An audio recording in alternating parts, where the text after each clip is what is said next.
pengen jadi kelompok yang hebat, kelompok yang performanya luar biasa, maka mereka harus punya dua syarat. Ya, yang pertama adalah apa yang dalam ilmu sosiologi kita sebut sebagai kohesi sosial. Guys, ada satu video Bosman Mardigu yang menurut gua unik juga ya. Karena di video itu dia menggunakan ungkapan-ungkapan yang mungkin bagi sebagian orang itu kasar. Misalnya dia menggunakan kata-kata anjrit, geblek segeblek-gebleknya. Atau dia bilang apa? Gendengnya pol. Atau bahkan dia menuduh ada pihak-pihak yang ingin melakukan pendongkelan terstruktur dan juga penipuan terselubung dalam konteks kehidupan bernegara. Kok bisa ya Mardigu ngomong sekasar dan sekeras itu? Tapi waktu gue dengerin lebih dalam, akhirnya gue nangkep kenapa Mardigu seresah, segalau, dan semarah itu. Karena ternyata yang dia kritisi adalah sekelompok orang iseng yang kemudian berani ngusulin satu RUU yang kita kenal sebagai RUU HIP. Bukan HIV ya, HIP, Haluan Ideologi Pancasila. Gue balik ke videonya tadi. Mardigu mengawali videonya dengan cerita. Menurut gue sangat menyentuh ya ceritanya. Dia punya sahabat, orang Australia asli, seorang dokter di bidang foreign policy. Orang ini dia ceritakan ya, Mardigu cerita orang ini sangat cinta sama Indonesia dan pengen banget jadi warga negara Indonesia. Sebabnya simpel banget ya, dia tersentuh sama Pancasila sebagai dasar bernegara. Believe in God, ya humanity, kemudian juga apa ya, persatuan Indonesia, nationalism, ya, demokrasi dan social justice. Menurut si orang Australia ini, 5 hal tadi ya dilengkapi juga dengan sumber daya alam kita yang luar biasa, penduduk kita yang begitu banyak, itu cukup banget untuk bikin Indonesia jadi negara yang bukan cuma negara hebat, negara yang makmur, tapi juga negara yang ditakuti dan disegani oleh negara-negara lain. Nah, jadi keresahannya adalah ternyata tadi ada sekelompok orang nih yang oleh Mardigu disindir sebagai kelompok yang gue juga nggak tahu siapa. Yang kita nggak tahu siapa. Padahal kita tahu sama-sama kelompok mana dan partai mana. Kenapa ini perlu kita kritisi? Guys, teorinya simpel banget ya, gue mau share ya. Terutama mungkin buat kalian nih, oknum-oknum yang berani-beraninya ngusulin RUU HIP. Gue akan tunjukin ngaconya di mana. Kalau sebuah kelompok manusia, ya kumpulan orang, termasuk sebuah bangsa, pengen jadi kelompok yang solid, pengen jadi kelompok yang hebat, kelompok yang performanya luar biasa, maka mereka harus punya dua syarat. Ya, yang pertama adalah apa yang dalam ilmu sosiologi kita sebut sebagai kohesi sosial. Ada ikatan sosial di antara mereka. Dan kohesi sosial ini bentukannya adalah bagaimana anggota-anggota kelompok atau anggota masyarakat tadi bisa berinteraksi secara bebas dan secara produktif satu dengan yang lain. Ini yang pertama. Tapi kohesi sosial saja ternyata nggak cukup. Kita butuh satu lagi yaitu kohesi ideasional. Ada seperangkat nilai-nilai yang mengikat orang-orang tadi sehingga mereka merasa ada yang menjadi rujukan bersama. Terutama ketika mereka bicara how we solve conflict. Apa yang kita anggap baik dan apa yang kita anggap benar. Apa yang kita anggap pantas, apa yang kita anggap penting. Ada satu set of values yang kita terima bersama. Nah guys, disinilah Pancasila selama puluhan tahun sudah menunjukkan kekuatannya. Pancasila bisa jadi rujukan, bisa jadi tempat kita kembali dari kelompok-kelompok anak bangsa yang beraneka ragam. Dia menyatukan menjadi perekat kita dari Sabang sampai Merauke, dari Miangas sampai Pulau Rote. Nah, bisa kita bayangkan kalau kemudian apa yang merekat kita ini hendak diutak-atik, hendak diganggu. Wajar kalau kemudian Mardigu di videonya mengatakan dan mencurigai, jangan-jangan di situ ada kekuatan asing dan asing yang memang memprogram, yang memang dengan sengaja ingin melemahkan negara ini dengan cara-cara yang sangat terselubung. Bahkan dia tadi menggunakan kata pendongkelan terstruktur, kemudian juga penipuan terselubung dan segala macam. Nah, mari kita bahas lebih lanjut. Kenapa ini jadi persoalan yang bagi gua juga sangat-sangat serius. Ketika kita bicara kohesi ideasional, ya kita bicara tata nilai bersama yang menjadi rujukan bersama, maka kata kuncinya adalah sense of ownership. Nah, disinilah timbul persoalan guys. Kenapa?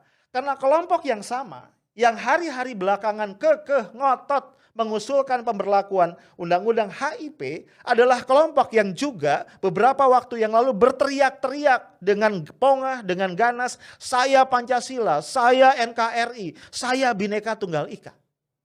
Dan ini berbahaya. Kenapa? Karena ketika Pancasila kemudian diklaim oleh sebuah kelompok, maka dia akan meminggirkan kelompok-kelompok yang lain. Dia tidak lagi menjadi alat pemersatu, tapi justru menjadi alat penekan. Dia justru akan merusak tenun keberagaman, tenun kebinekaan, tenun persatuan yang susah payah sudah dirajut oleh para pendahulu bangsa, oleh para founding fathers kita. Ya, akan ada orang yang kemudian tereksklusi. Karena itu saya ingin katakan kepada mereka yang ngotot mengusulkan RUU HIP, tolong kalian tanyakan sebenarnya apa yang menjadi niat kalian. Apa sih yang menjadi agenda terselubung di balik apa yang kalian usulkan tadi? Nah, yang kemudian juga kita sesalkan, guys, karena kemudian ketika masyarakat rame, ya, di mana-mana terjadi protes, para cerdik-cendikia kemudian membuat pembahasan-pembahasan, ada banyak webinar tentang ini, pemuka agama juga bersuara, bahkan terjadi demo ya dalam situasi seperti sekarang ini. Kemudian pihak-pihak yang mengusulkan seolah-olah cuci tangan. Lempar-lemparan kayak main volley, tau gak lu ya? Ya, kita nggak tahu nih yang satu bilang bukan gua, yang satu bilang bukan gua dan seterusnya. Yang paling norak menurut gua adalah kenapa? Pemerintah kemudian bilang ini kita nggak tahu menau nih, karena UU ini, RUU HIP ini adalah hak inisiatif, ya DPR menggunakan hak inisiatifnya untuk mengusulkan sebuah undang-undang. Sejujurnya kalau gua pengen ngomong ya, ini juga yang merupakan keresahan Mardigu di videonya, ya, yang dia bilang kelompok yang nggak tahu siapa. Sejujurnya bagi gue ini nyebelin banget, norak gitu. Karena kita tahu ya, di satu pihak ini ada DPR RI, di sisi lain ada pemerintah. Dua-duanya kita tahu didominasi, dikuasai oleh partai yang sama. Ya, dan juga kita tahu Ibu Ketum Partai udah bilang jauh-jauh hari bahwa event presiden yang dari kadernya dia itu adalah petugas partai. Maka orang awam yang sederhana pun berpikir akan mengatakan begini, apa iya gak ada instruksi dari Ibu Ketum Partai kepada petugas partainya? Kan gak masuk akal bro. Paling gak kan ada ngobrol-ngobrol gitu kan di meja makan gitu.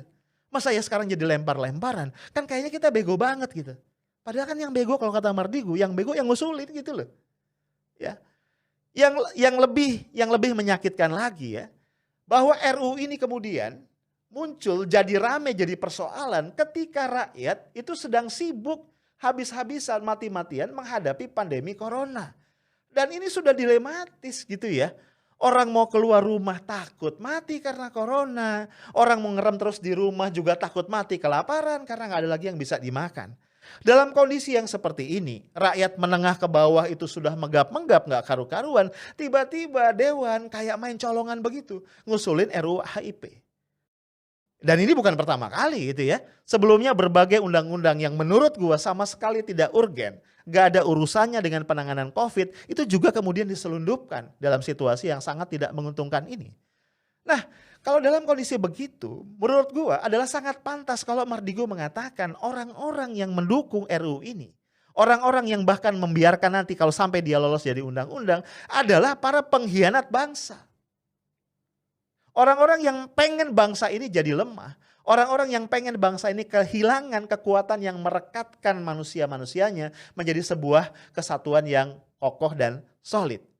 Nah, ketika tekanannya datang begitu hebat bertubi-tubi, ternyata partai, gue gak usah sebutin namanya ya, partai yang mengusulkan kemudian memang seolah-olah melunak. Iya kan? Lu kan yang ngusulin tiba-tiba melunak. Ya, misalnya sebelumnya kan ngotot banget ya. Misalnya apa sih? Mengganti ketuhanan yang Maha Esa. Lu gila ya. Ketuhanan yang Maha Esa mau lu ganti jadi ketuhanan yang berkebudayaan. Itu ngotot banget sebelumnya. Luar biasa. Pas gue denger itu ya, gue mikir-mikir. Ini gak takut kualat apa ya? Gak takut dosa gitu ya? Ntar dulu ya. Jangan-jangan lu yang ngusulin juga gak percaya Tuhan ya. Kalau emang lu gak percaya Tuhan, lu ngapain masih di sini bro? Ya, lu pergi aja tuh ke Korut jadi anak buahnya Kim Jong Un ya. Makanya si Mardigu bilang tuh di videonya, ini gebleknya ini keterlaluan gitu. Tuhan itu punya atau pemilik kebenaran mutlak. Agama itu adalah karya Tuhan. Agama itu adalah kebenaran hasil karya Tuhan.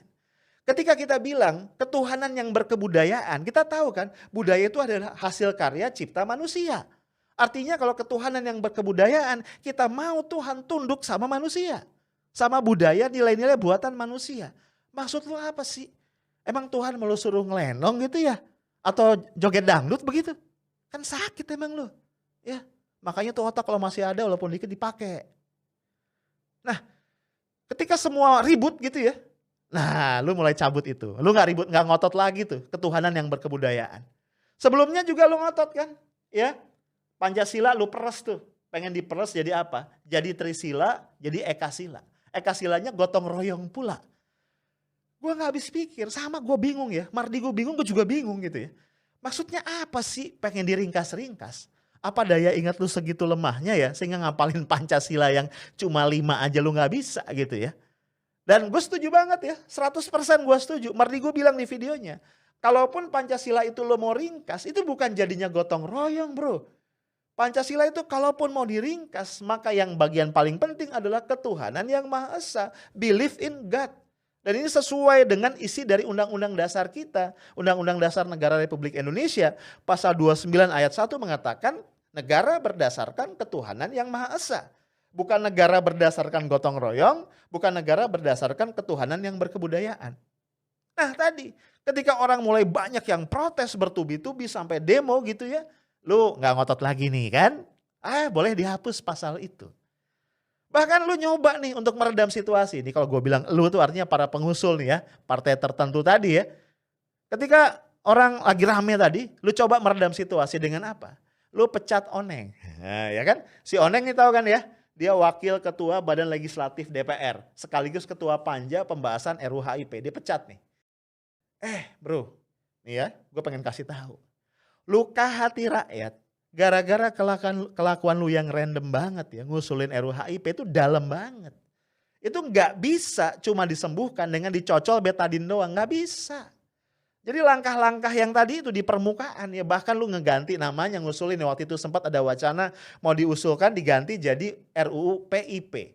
Ya, pembinaan ideologi Pancasila, nggak bisa juga.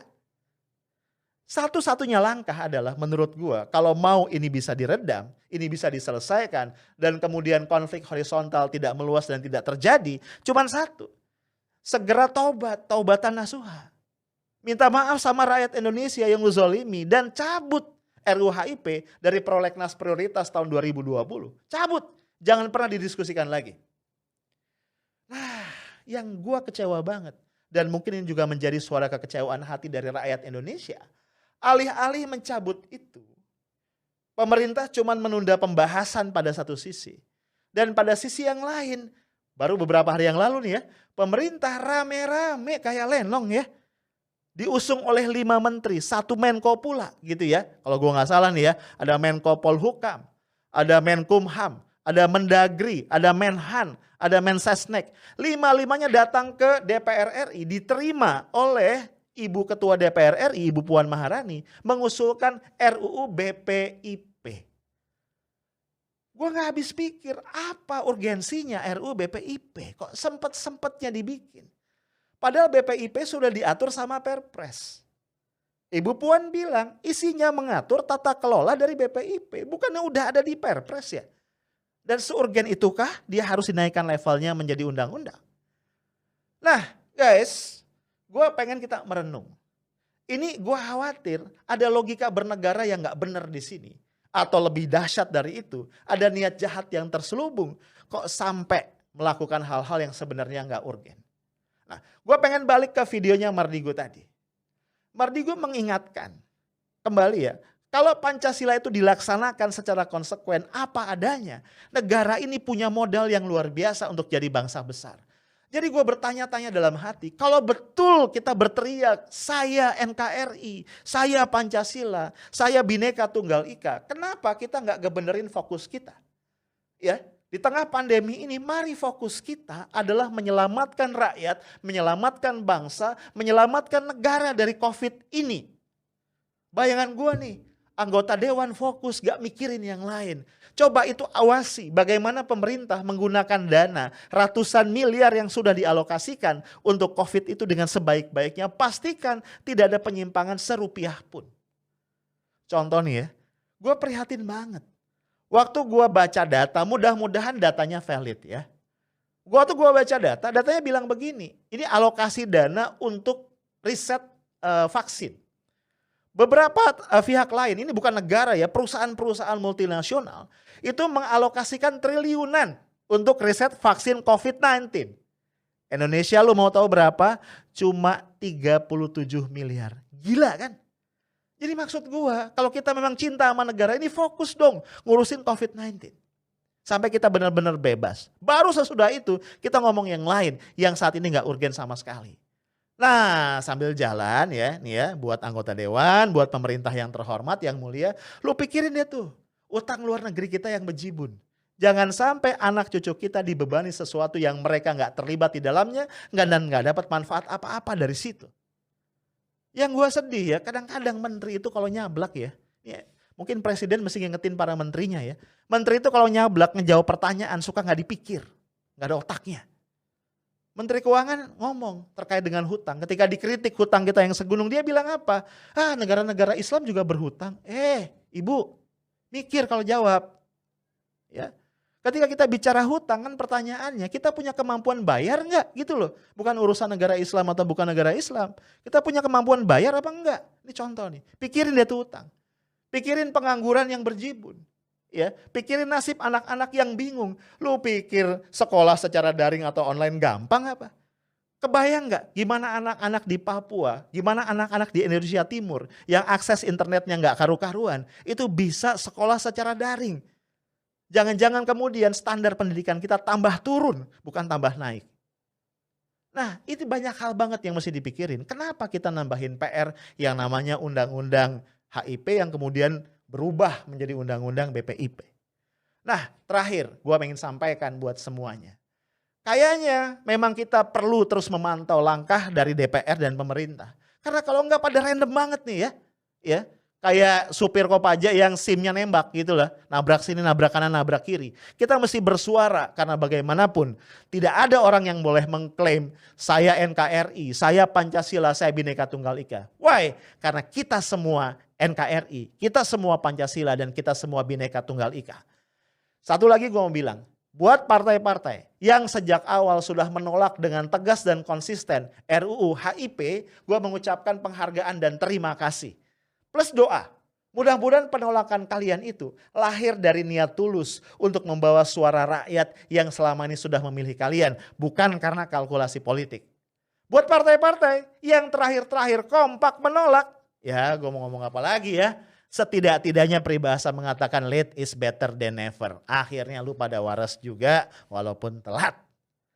Tapi penghargaan gue yang paling tinggi, salut gue yang paling dalam untuk Bung Bosman Mardigu.